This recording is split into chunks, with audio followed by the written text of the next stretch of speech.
Paz, meus queridos, tudo bem? Deixa eu deixar uma palavra para você nessa tarde. E a palavra que eu deixo é: nem sempre a resposta é sim, da parte de Deus para nós. A palavra descreve que Jesus, momentos antes da sua crucificação, ele vai orar, ele vai se posicionar diante de Deus. Repare que Jesus ele vai se posicionar em oração. E ele está posicionado em Deus, ele vai levar alguns discípulos com ele, Pedro, Tiago e João. Ou seja, no momento da oração e do posicionamento, não são todos que a gente conhece que vai estar conosco posicionado. Vai ser aqueles com mais intimidade, aqueles que realmente conseguem perceber o posicionamento que você está tomando. A palavra diz que Jesus ele começa a orar e no momento ele começa a sentir uma grande aflição. E no momento da aflição ele vai recorrer aos seus amigos que subiram com ele para orar, que foram com ele para orar, e os seus amigos, Pedro, Tiago e João, estão dormindo. Ou seja, não espere prioridade no seu posicionamento daqueles que estão orando. Porque quando você está buscando algo da parte de Deus, seja uma resposta, ou seja uma bênção, ou seja algo que você tem no seu coração, só aquele que ora vai dar devida prioridade. É aquele que tem que dar mais prioridade na oração. A palavra diz que Jesus vai dizer: vocês não puderam nem orar 1 hora comigo. Jesus se distancia de novo e ele vai voltar a orar. Sabe o que eu acho interessante aqui? Que dependente de Pedro, Tiago e João estarem orando ou não, Jesus continua orando. Jesus continua posicionado. Ou seja, não deixe de se posicionar porque algumas pessoas que você confiava deixaram de acreditar. Deixaram de estar com você no propósito que você tem colocado diante de Deus. Pessoas vão te deixar. E muitas vezes, aqueles que você mais confia, aqueles que você acha que está mais próximo de você, não vai ter tanta fé quanto você. A Bíblia diz que Jesus vai voltar a se posicionar, ou seja, não desista de se posicionar em oração pelo propósito que você está orando. A Bíblia diz que Jesus ele está orando, aquele jardim, ele começa a suar, ele fica com uma aflição até a morte. Seu coração, a sua alma está aflita. Ou seja, ele está aflito, mas ele continua orando. A dor que você sente agora não pode impedir você de orar. A Bíblia diz assim: anima-te, tem bom ânimo e Deus vai te ajudar. Deus vai na sua frente.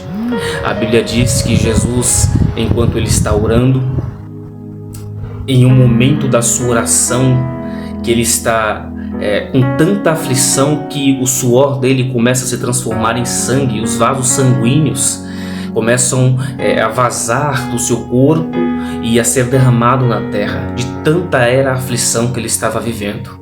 E naquele momento, a carne dele está gritando, e ele vai dizer: Deus, se possível, passa de mim este cálice.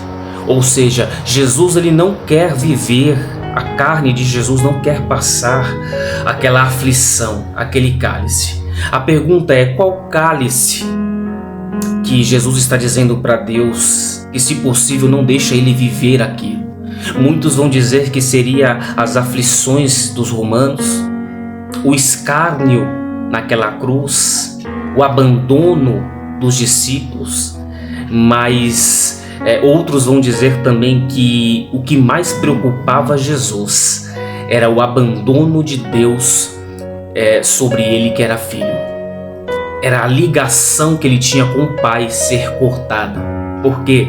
Porque quando Jesus estava na cruz, ele se fez pecado e a ira de Deus veio sobre ele. O véu que Jesus tinha naquele momento, ele foi abandonado. É por isso que na cruz ele vai dizer: Pai, por que me abandonaste? Porque naquele momento existia uma separação. Porque ele se tornando pecado, a ira de Deus veio sobre ele. Então houve um abandono de Deus naquele momento sobre o filho, para que a ira de Deus e a justiça dele pudesse se cumprir no filho dele. Este cálice que Jesus não queria viver, a separação do filho e do pai, da presença. Davi vai dizer assim: Deus, se possível, tira tudo de mim, mas não tira a tua presença. A presença de Deus é algo de mais valioso que você vai ter nessa terra, porque independente de homens te abandonarem, a presença vai estar com você. Independente de você ter dinheiro, de você for rico ou sou pobre, a presença de Deus, ela não vai te abandonar. A palavra de Deus diz que Jesus fala assim: passa de mim este cálice. Só que naquele momento, a resposta que ele estava aguardando, que a carne dele estava aguardando, foi não. Era como se Deus estivesse dizendo: você vai ter que viver o cálice. E muitas vezes você quer deixar o cálice, você não quer viver o processo, você não quer viver a situação e quer abandonar o cálice que você está na mão agora mesmo. Talvez você está dentro do seu ministério, dentro da sua vida, daquele momento espiritual da sua vida mais difícil, e que muitas vezes você quer chutar o pau da barraca. Muitas vezes você não quer mais o cálice, porque o cálice exige responsabilidade. O cálice exige compromisso, comprometimento com o propósito de Deus. Só que o que eu acho lindo em Jesus é que ele vai dizer: não seja feita a minha vontade, a vontade da carne. Ele não queria passar o cálice, mas seja feita a tua vontade. E na vontade de Deus era que ele passasse por aquele momento, por aquele processo. Isaías vai dizer assim, que Deus se agradou de moer o filho para poder salvar a minha e a sua vida.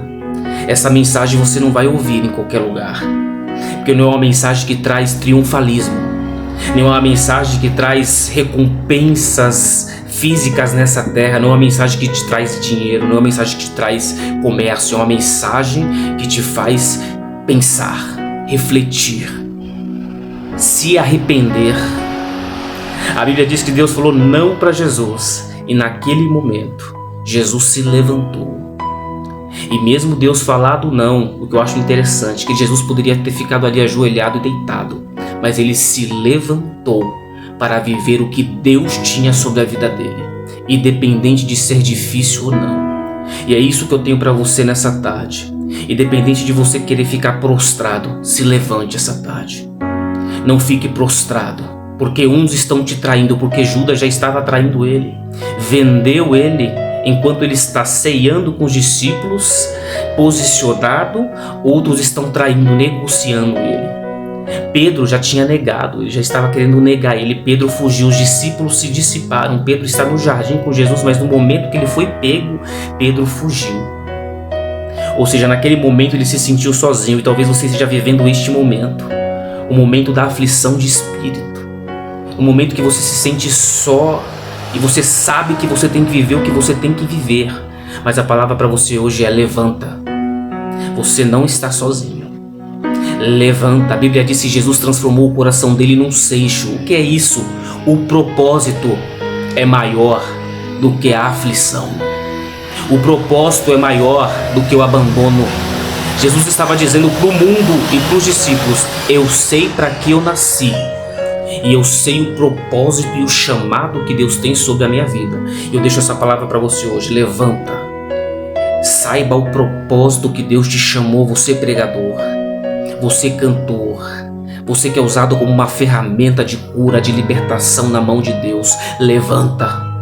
Não deixa a aflição te abater não, porque a Bíblia vai dizer assim, que ele morreu morte de cruz, pelo qual Deus o exaltou sobremaneira, dando-lhe um nome sobre todo nome, para todo aquele que ouvir o nome de Jesus nos céus, na terra e debaixo dela, se prostre e diga que Jesus Cristo, Ele é Senhor. Tenha humilhação, mas também terá uma exaltação de Deus sobre a sua vida. Levanta, não fica prostrado diante do cálice que você está vivendo. Segura ele e passa, porque Deus te deu força suficiente e estrutura para passar. Que Deus abençoe você nessa tarde.